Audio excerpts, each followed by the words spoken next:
안녕하세요. 저는 2523기 덴진 제펠이라고 하고요. 챕터 8, 포텐셜 에너지와 그리고 에너지 보존에 대해서 강의하게 되었습니다.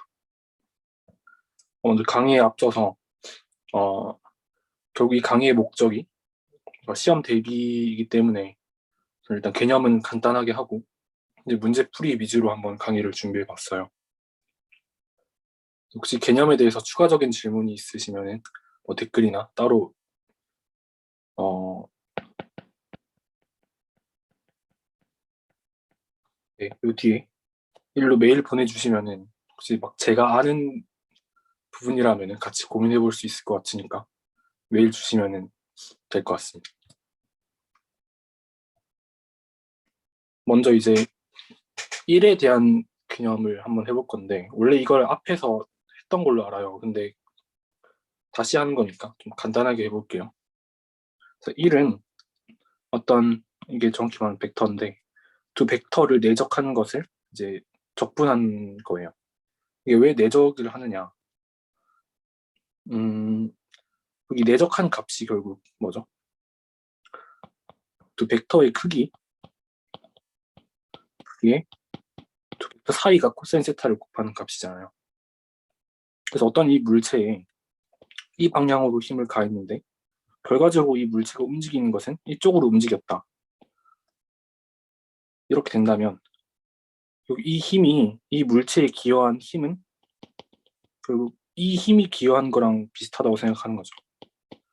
이 힘의 크기가 F 코사인 세타일 테니까. 그래서 내적이 이런 의미를 가진다고 생각할 수 있어요. 근데 일반적으로는 일단 아직은 1차원에서 어, 이렇게까지 생각은 안 할 것 같으니까 일단은 간단히 하고 넘어갈게. 다음으로 이제 보존력에 대한 내용인데 어떤 보존력이 작용하는 그런 장을 보존력장이라고 해요. 어떤 물체를 특정 변이만큼 움직이는데 드는 일이 경로에 무관하대요. 그러니까 여기 예를 들어 중력장은 보존력장이에요. 그래서 이 위치에 있던 물체를 이렇게 mgh만큼 그 h만큼 이렇게 물체를 들어 올렸는데 드는 일은 이렇게 초록 색깔 경로를 따라서 이렇게 바로 들어 올리는 것과 이렇게 밑으로 내려서 이렇게 뭔가 좀 구불구불한 그런 경로를 통해서 이 물체를 이 위치로 옮기는 거에 대한 드는 일은 결과적으로 똑같다는 얘기예요. 만약에 이게 같지 않다면은 뭐 이런 일이 발생할 수도 있겠죠.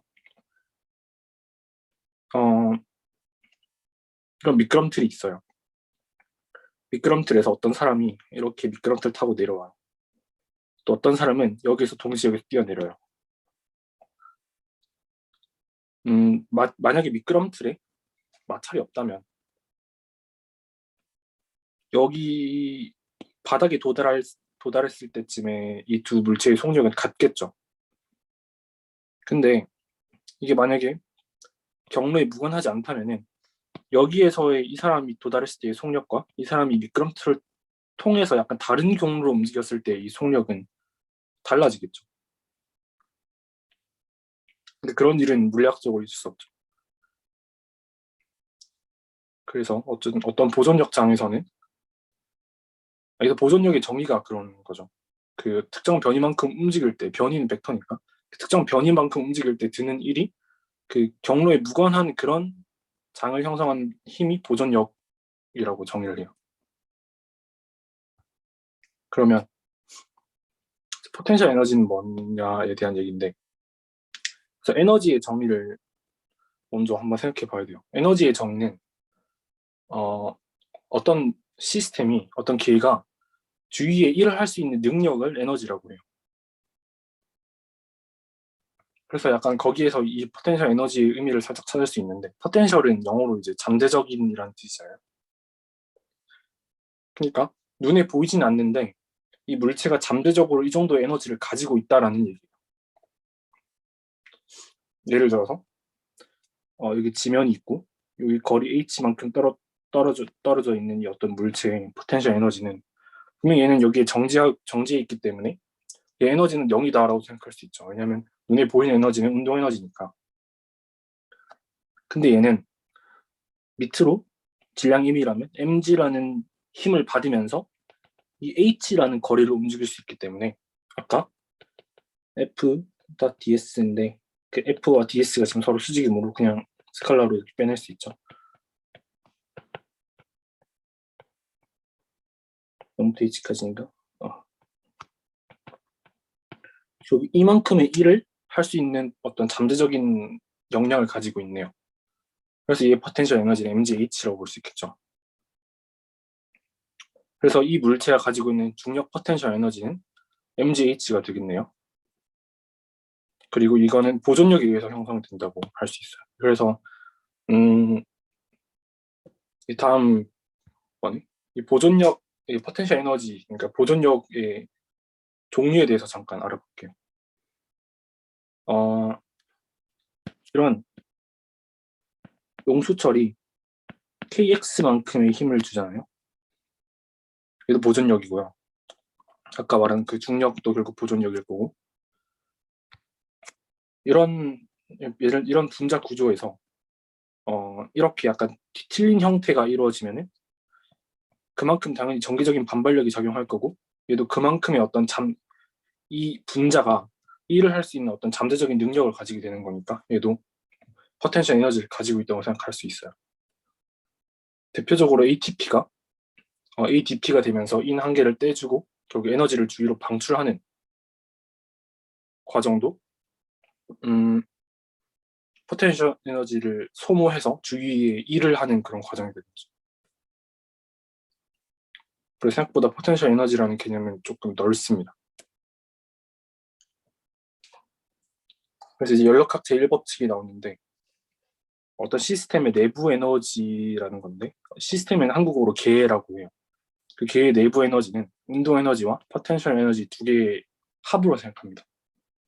그러면은 어떤 시스템의 내부 에너지는 오로지 1과 열이라는 두 행위 어떤 에너지를 전달하는 방법에 의해서만 바뀌고 그 위의 방법으로는 변하지 않아요. 그걸 수직적으로 표현하면 이렇죠. 내부 에너지의 변화는 열로서의 변화와 일로서의 변화로만 변한다. 근데 우주를 한번 생각해 보면요. 우주는 그 주위라는 게 없어요. 그러니까 주위에 일을 할 수도 없고 주위로부터 열을 줄 수도 없고 받을 수도 없고. 그러니까 이게 다 0인 거죠. 그럼 DU가 0이죠. 이 말은 다시 말해서 우주의 에너지는 보존된다는 의미예요. 우주 전체 에너지는 보존됩니다.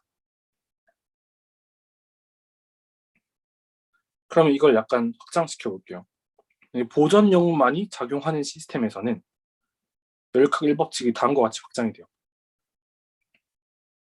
그러니까 시스템에 외력이 작용하지 않아요. 외력이 작용하지 않아요. 이 말은 어떤 이렇게 시스템이 있으면 이 안에 있는 것들끼리는 서로 뭐 힘이 작용할 수도 있어요. 서로 힘이 작용할 수 있지만 작용 반작용이기 때문에 결과적으로 이 시스템 전체를 봤을 때는 0인 거죠, 힘이. 근데 외력이 작용하지 않는 경우에 대해서는 당연히 W는 0일 것이고요. 열은 0이라고 보죠. 일반적으로 여기서 열이 출입하지 않는 과정에서는 DU가 0이 되고 그럼 U는 포텐셜 에너지 더하기 운동 에너지였는데 그거의 변화율이 0이니까 이 두 개의 합이 상수라고 생각할 수 있어요. 근데 이 두 개의 합을 저희는 이제 앞으로 역학적 에너지라고 하죠. 메카니컬 에너지. 그래서 그게 상수라는 말은 이런 어떤 수식을 통해서 앞으로 굉장히 많은 문제들을 쉽게 풀 수 있어요. 네, 여기까지 개념을 좀 간단하게 요약을 해봤고요. 이제 문제를 한번 풀어보는 시간을 가지도록 하겠습니다. 잠깐 좀 화면을 정지해 보시고 이 문제 한번 풀어보세요.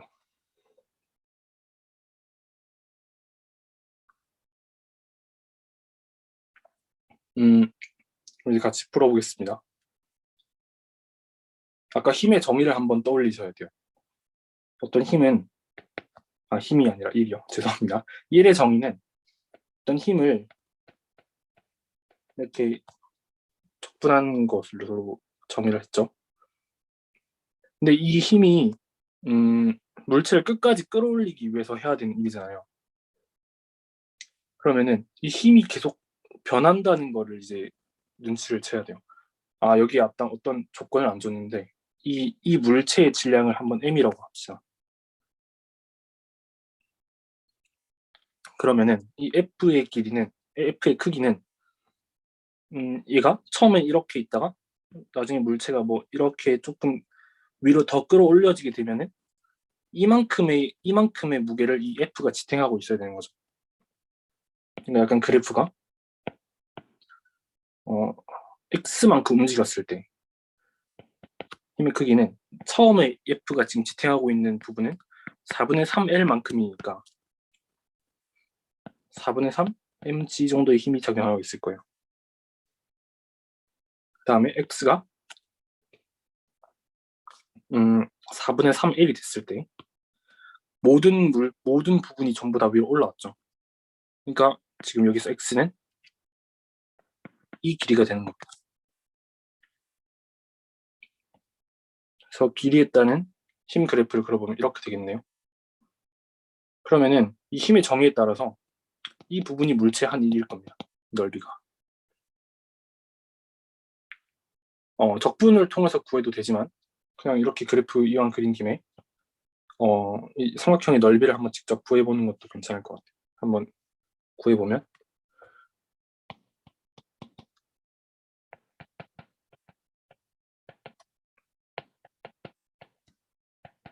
이게 결국 1이 되는 거죠.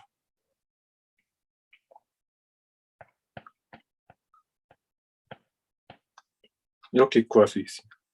적분을 한 게 결국 이 넓이를 구하는 거는 똑같은 말이니까 적분으로 이렇게 구하셔도 결국 똑같은 값을 얻으실 수 있을 거예요. 근데 여기에서 이제 문제를 풀기에 조금 쉬웠던 점은 마찰을 무시했기 때문에 이제 이렇게 힘이 이 거리 x에 대해서 조금 간단한 식으로 나왔기 때문에 좀 더 편했죠. 근데 이제 약간 좀 더 복잡하게 한번 해볼게요. 물체를 끝까지 끌어올리기 위해서 이제 해야 되는 일을 구하는 건 똑같은데 이제 마찰력을 한번 줘볼게요. 한번 물체의 무게는 그대로 m이고요. 한번 풀어보세요.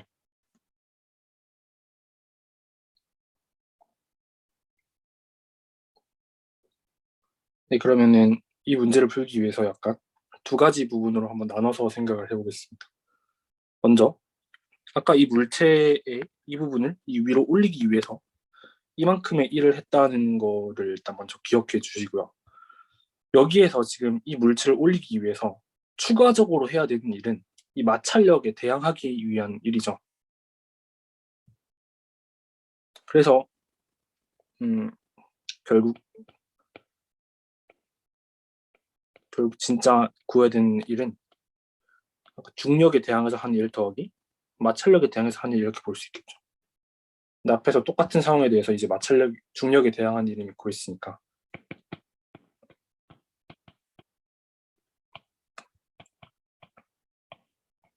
이제 이 마찰력에 대항하는 일만 구해주면 되겠네요. 자, 이것도 한번 그래프로 그려볼까요?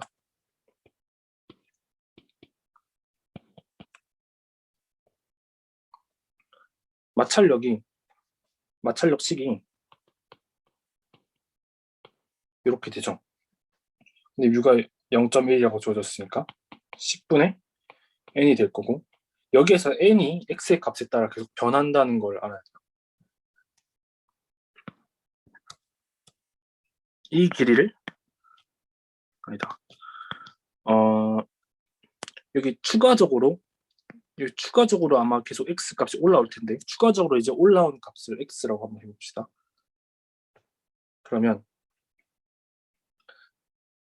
N이 결국 지금 얘가 이렇게 지탱하고 있는 힘일 거고 4분의 mg부터 시작하죠. 왜냐하면 이 4분의 1만큼 이미 올라와 있으니까 4분의 mg 더하기 1분의 x mg라고 생각할 수 있을 겁니다. 근데 이렇게 생각할 수 있는 거는 결국 이 추가로 올라온 부분의 그 질량이 밀도 곱하기 x인데 밀도가 결국 1분의 m으로 나타낼 수 있으니까 결국 이렇게 식으로 쓸 수 있는 거예요. 그러면 이 그래프를 다시 그려보면 여기 4분의 m g부터 시작해서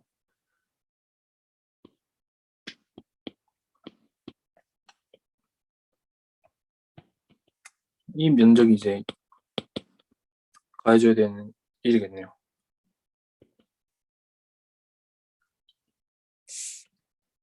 그럼 이제 한번 구해보면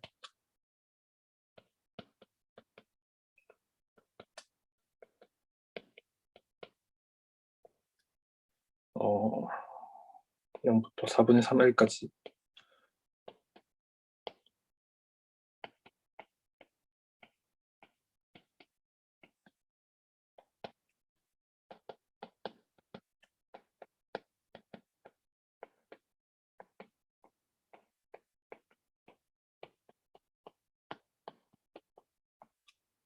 이 값을 계산하시면 답이 나올 것 같아요.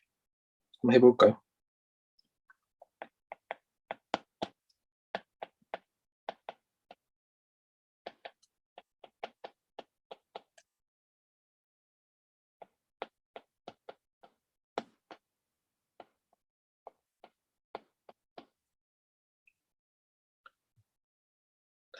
공간이 좀 모자란데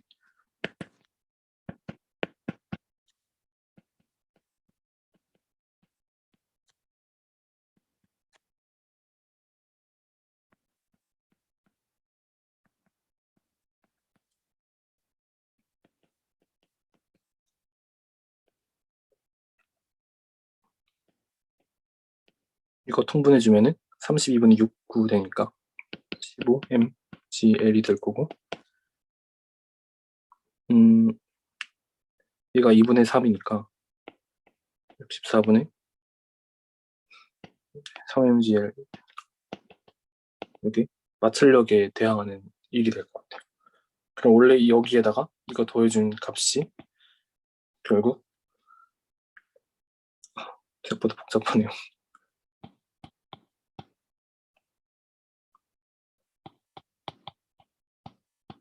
이 값이 결국 저희가 해줘야 되는 일인 것 같습니다.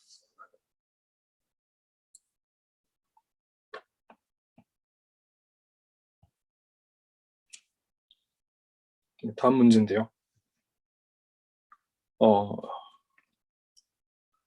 한번 이 문제도 한번 풀어보세요.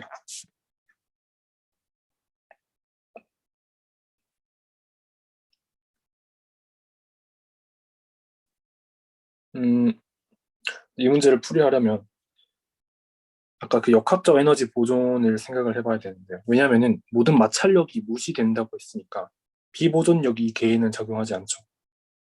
그러니까 비보존력이 적용하지 않는 개는 역학적 에너지가 보존된다고 했으니까 용수철의 최대 압축거리를 역학적 에너지 보존으로 한번 구해볼 수 있을 것 같아요.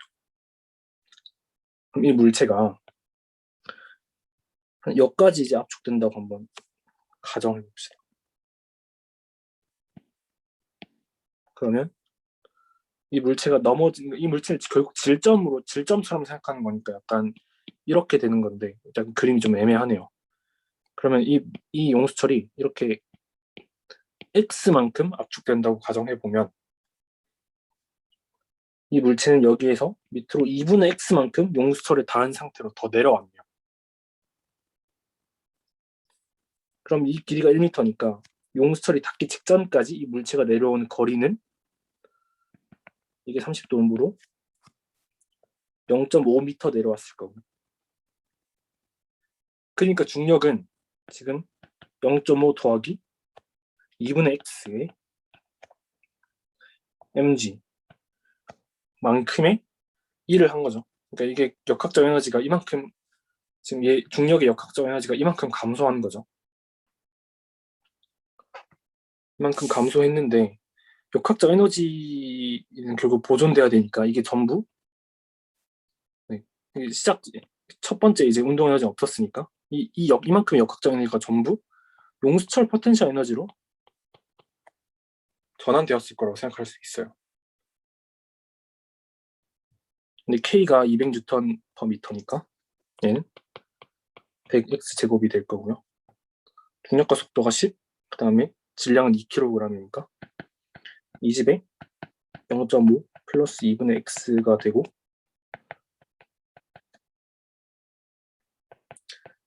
이렇게 정리할 수 있겠네요.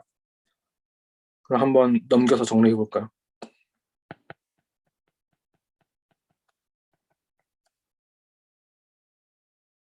이런 식을 얻을 수 있고요. 이 식을 한번 근해 공식에 넣어서 대입해 보면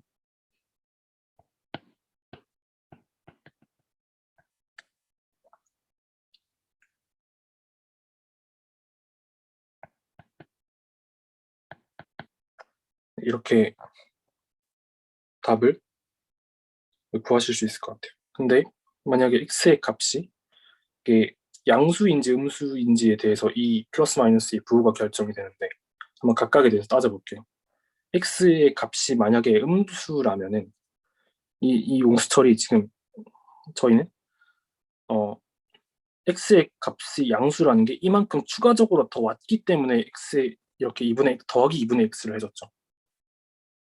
근데 x의 값이 음수라면 결국 용수철이 뒤로 당겨졌다는 얘기이기 때문에 말이 안 되죠. 그래서 이 부호는 그냥 양수여야 돼요. 그러므로 추가적으로 최대 압축거리는 이렇게 될 것으로 생각할 수 있습니다.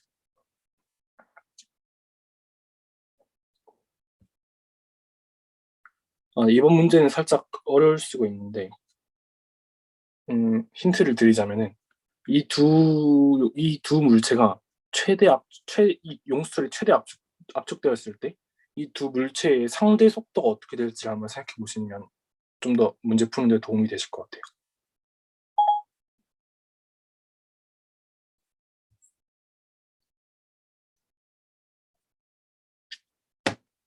한번 같이 풀어보겠습니다.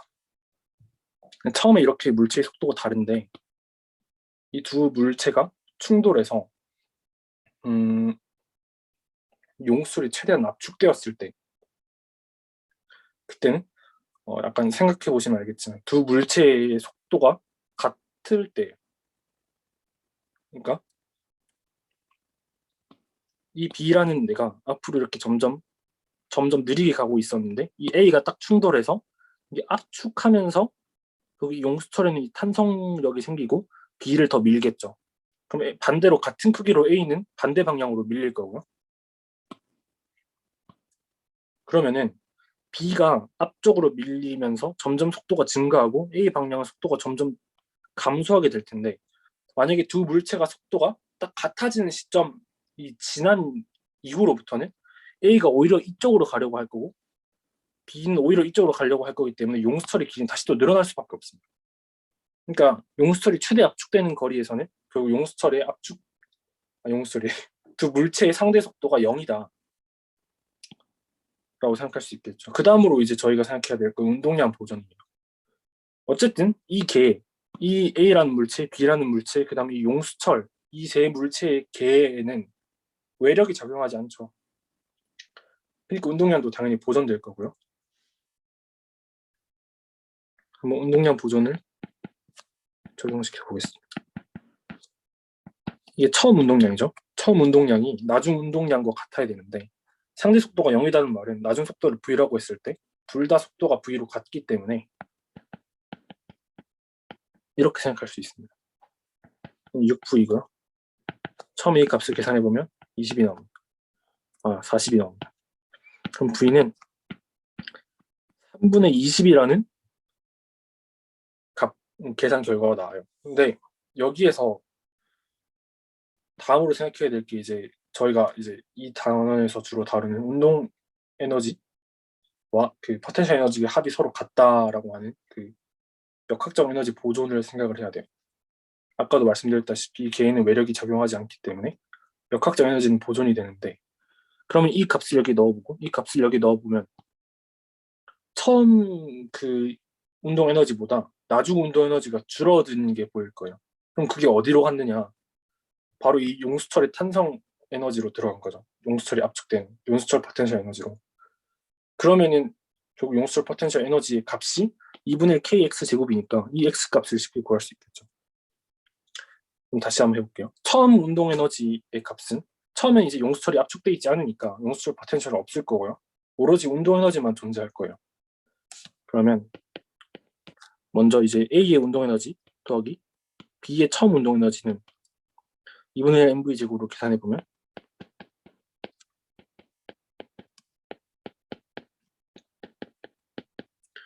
이렇게 구할 수 있을 거고요.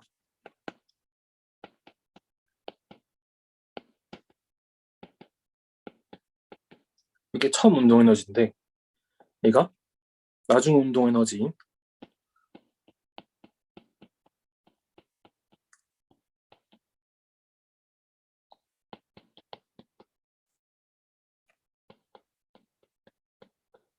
이거 나중 운동 에너지인 이거 더하기 이 용수철의 포텐셜 에너지 이거랑 같게 될 겁니다. 그러면 이 값은 3분의 20제곱 더하기 2의 3분의 21제곱 더하기 얘는 2분의 1 kx 제곱인데 k의 값이 200이니까 100x 제곱이 될 거고요. 얘는 3의 3제곱분의 20의 제곱이니까 3분의 400. 얘네. 그러면은 100x 제곱은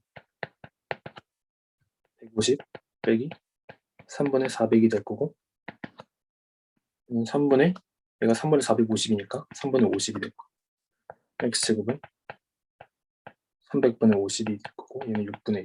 그래서 x의 값은 루트 6분의 1이 된다고 생각할 수 있습니다. 최대 압축거리가 루트 6분의 1m가 될 거예요.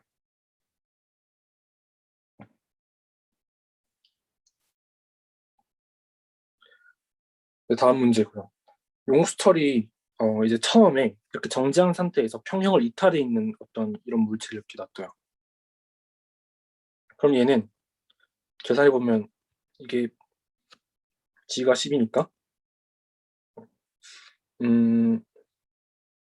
K가 2000N이면 KX의 값이 지금 200N이죠.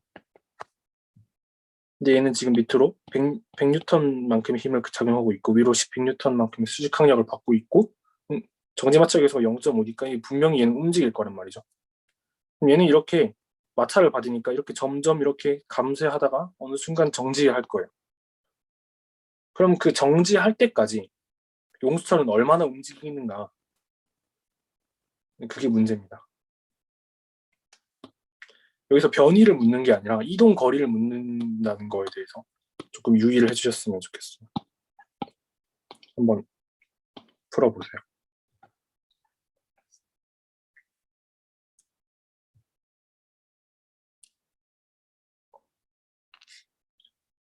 네. 이 문제 풀이는 생각보다 엄청 간단해요. 이게 되게 처음에 저도 이 문제를 처음 봤을 때 굉장히 복잡하게 생각을 했었는데 풀이가 생각보다 많이 간단합니다. 결국 보존력과 비보존력을 생각하시는 게 가장 좋은데 이게 만약에 마찰력이 보존력이었다. 그럼 이 걔는 그냥 끊임없이 진동할 거예요. 왜냐하면 얘가 한 번 진동하고 다시 원래 자리로 돌아와 버리면은 얘는 경로 함수이기 때문에 만약에 보존력이면은 마찰력이 한 일이 없어요. 그러니까 얘의 포텐셜 에너지는 그냥 가만히 유지될 거고요. 그러니까 얘는 다시 또 진동하겠죠. 처음 상태랑 똑같으니까. 그래서 마찰력이 비보존력이라는 거에 대한 생각을 하시면 이제 굉장히 쉽게 풀 수 있어요. 얘가 계속 움직이다가 정지할 때까지니까 움직일 때까지 이 물체는 이제 운동 마찰력이 작용할 거고요. 그러면은 이 물체에 작용하는 수직 항력은 100N이고 운동 마찰 계수인 0.2를 곱해준 값이 20N인데 그게 마찰력으로 작용할 거예요. 그럼 얘의 처음 운동 에너지가 이 마찰력에 의한 1로 다 0이 될 때까지 움직이겠네요. 그럼 마찰력이 해준 일은 여기에다가 어떤 x를 곱한 값이에요. 이 x는 이동거리죠. 스칼라. 왜냐하면 얘는 비보존력이기 때문에 이 값이 처음 운동 에너지는 없지만 포텐셜 에너지가 있죠. 2분의 1 kx 제곱이 되면은 이 물질은 정지하겠네요.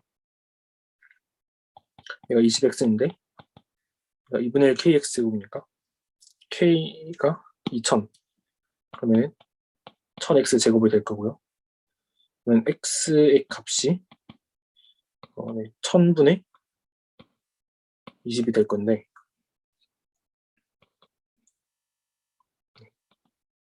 50분의 1 그러니까 0.02m 움직이고 정지하겠네요.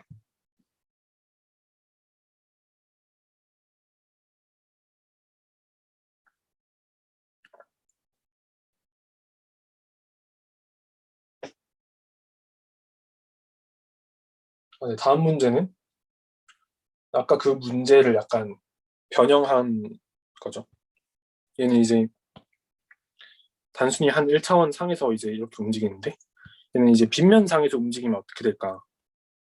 그리고 얘는 이 용수철이 닿기 전에 중력 포텐셜도 가지고 있는 그런 상태입니다. 용수철이 정지할 때까지 움직인 총 거리를 한번 구해봅시다.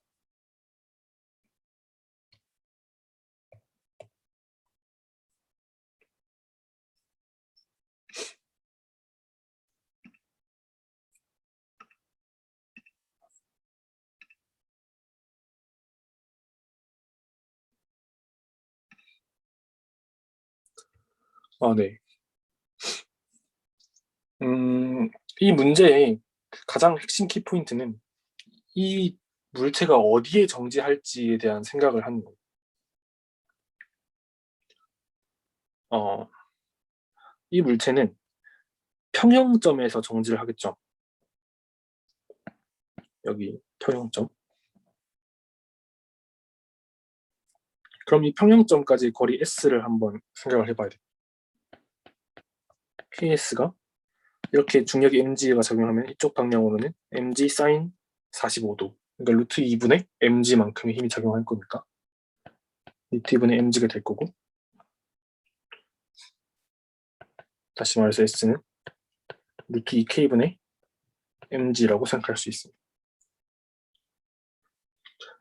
자, 이번에도 에너지 보존을 사용할 건데요. 이 물체가 이렇게 D만큼 내려올 동안 이 중력이 이 물체의 한 일, 다시 말해서 중력 포텐셜의 변화는 결과적으로 중력이 지금 작용하는 힘의 방향은 아랫 방향이기 때문에 이 D가 아니라 결국 루트 2D만큼, 루트 2분의 D만큼 중력이 1을 해줬다라고 생각하는 거랑 똑같죠. 그러니까 이게 결국 중력 포텐셜이 높이에만 의존하는 게 이런 식으로 생각할 수 있는 거죠. 아까 그 앞에 1이 내적이 된다는 거. 루트 2분의 1에 mgd가 중력이 한 1일 텐데 그 다음 앞으로 s만큼 이 중력 한 1인데 이게 2분의 1 ks 제곱만큼 이 용수철의 포텐셜을 생성할 것이고 그만큼 여기에 원래 이 중력이 이만큼 내려가면서 또 일을 할 거니까 s만큼 내려가면서 이렇게 될 거고요. 그 다음에 이게 전부 다 여기에다가 이제 마찰력이 x만큼 얘가 움직이면서 마찰력이 해준 일은 마찰력을 먼저 생각을 해봐야 되는데 이렇게 mg 방향에 적용하면은 수직항력은 루트 2분의 mg만큼 작용할 겁니다. 근데 운동 마찰 계수가 루트 2분의 1이라고 있으니까 2분의 mg만큼의 마찰력이 x만큼 작용하는 거죠. 이렇게 식을 세울 수 있겠고요. 그럼 2분의 mgx를 빼고 나머지 다 넘겨볼게요.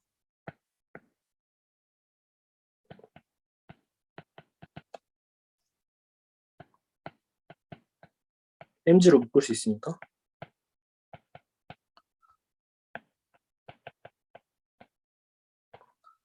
이렇게 둘 수 있는데 앞에서 s가 이렇다고 이미 구했죠.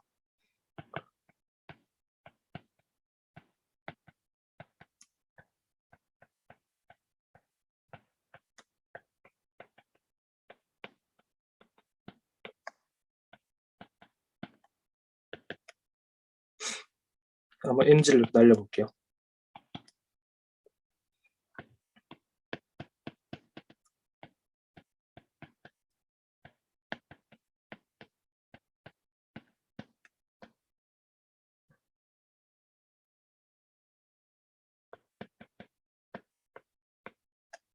2를 곱해주면 x가 루트 2d에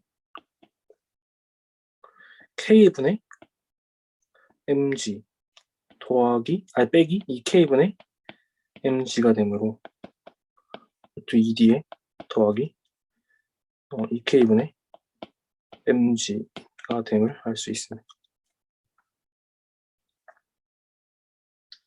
조금 복잡하긴 한데 결국 이게 s만큼 움직였을 때 멈춘다는 거,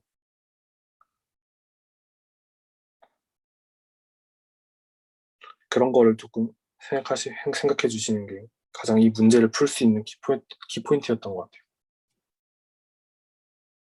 그다음 이제 마지막 문제인데요.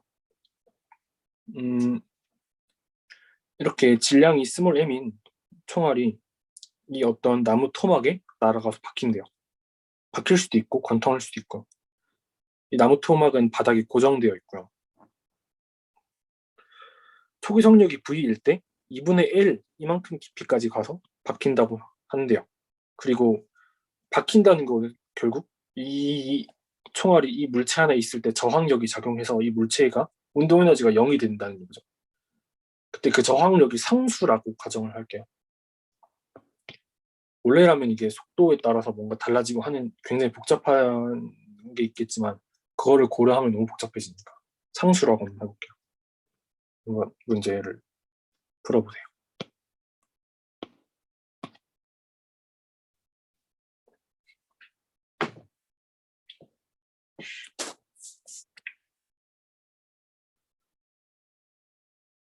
네, 같이 한번 풀어볼게요. 네, 먼저 이제 소문항 1번부터 한번 해볼 건데, 탄환에 미치는 저항력 F를 한번 구해보라고 했어요. 이 문제를 보고 떠올리셔야 될 가장 중요한 점은 처음에 운동 에너지가 2분의 1 mv 제곱만큼 갔을 때 2분의 1만큼 길이의 저항력을 받아서 F란 저항력을 받아서 여기에서 멈췄대요. 그럼 1 운동 에너지 정리에 따라서 이 운동 에너지가 0으로 바뀌었는데 그게 전부 다 왜? 뭐 때문에 일어난 일이냐면 이 F가 2분의 1만큼 길이만큼 물체가 움직일 동안 1을 해줬기 때문이죠. 그러니까 2분의 1 mv 제곱이 F의 2분의 1이라고 생각할 수 있겠죠. 그럼 F는 1분의 mv 제곱이 될 겁니다.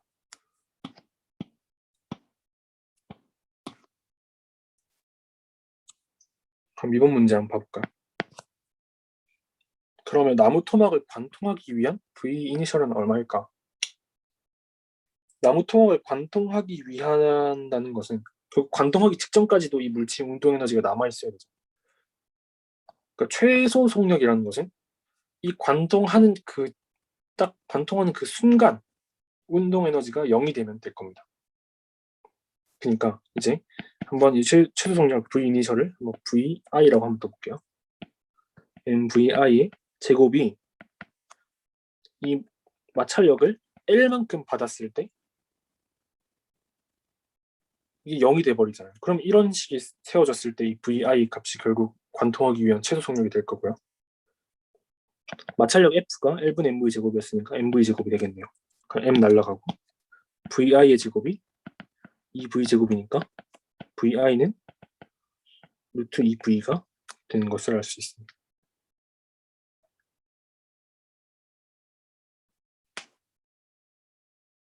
네. 마지막 문제를 한번 해볼게요. 탄환의 속력이 2v일 때 나무 토막을 관통하는 시간은 이란 문제예요. 여기에서 저항력이 상수라고 했으니까 당연히 가속도도 상수겠죠. 왜냐면 A는 뉴턴의 운동 법칙에 따라서 m분의 F가 될 테니까. 그러면은 여기서 힘은 저항력이니까 이걸 거고 1분의 mv 제곱이라고 나와 있으니까 얘가 1분의 v 제곱이겠네요. 이쪽 방향으로. 그럼 저희는 이쪽 방향을 플러스로 생각할 거니까 그리고 A를 마이너스 부호로 잡아주는 게 맞겠죠. 여기서 좀 헷갈리실 수 있는 게 여기서 V는 그 변수가 아닙니다. 처음에 이제 초기 속력이 V라고 했을 때 그 V이기 때문에 상수예요. 이걸 풀려고 하면 이제 미분 방정식을 풀어야 되니까 너무 복잡해지겠죠. 그러면 어떤 L이 이제 이동 거리인데 그 한번 그걸 떠올려보는 거죠. V0t 플러스 2분의 1에 AT 제곱이다. 이거 기억나시죠? 그럼 V0가 2V니까 2VT 빼기 L분의 2L분의 V제곱에 T제곱이 되겠는데 이게 그냥 L인 거죠.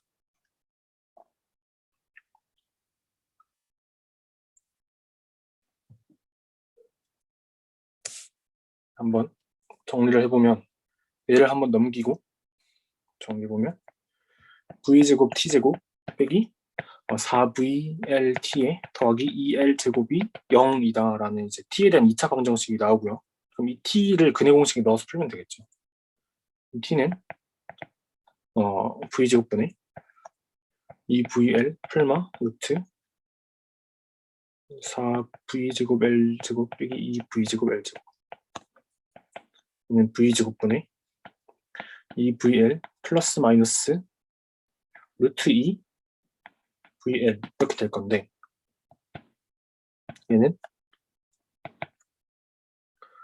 2 플러스 마이너스 루트 2에 V분의 L 이렇게 되겠네요.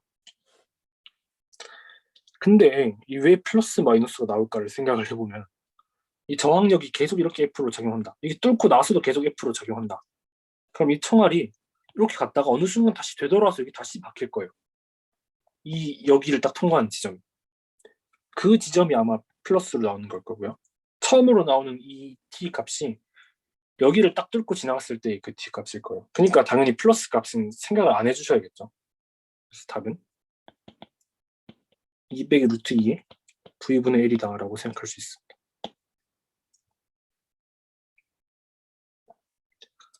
네, 이상 문제 풀이는 모두 마쳤고요. 혹시 제가 풀이한 거에 대해서 오류가 있거나 아니면 이 문제 풀이에 대해서 추가적으로 개념적인 부분이나 어쨌든 풀이 스킬 테크닉적인 부분이나 더 궁금한 점이 있으시면 제가 아닌 한에서는 성실껏 답변을 드릴 수 있으니까 아까 앞에서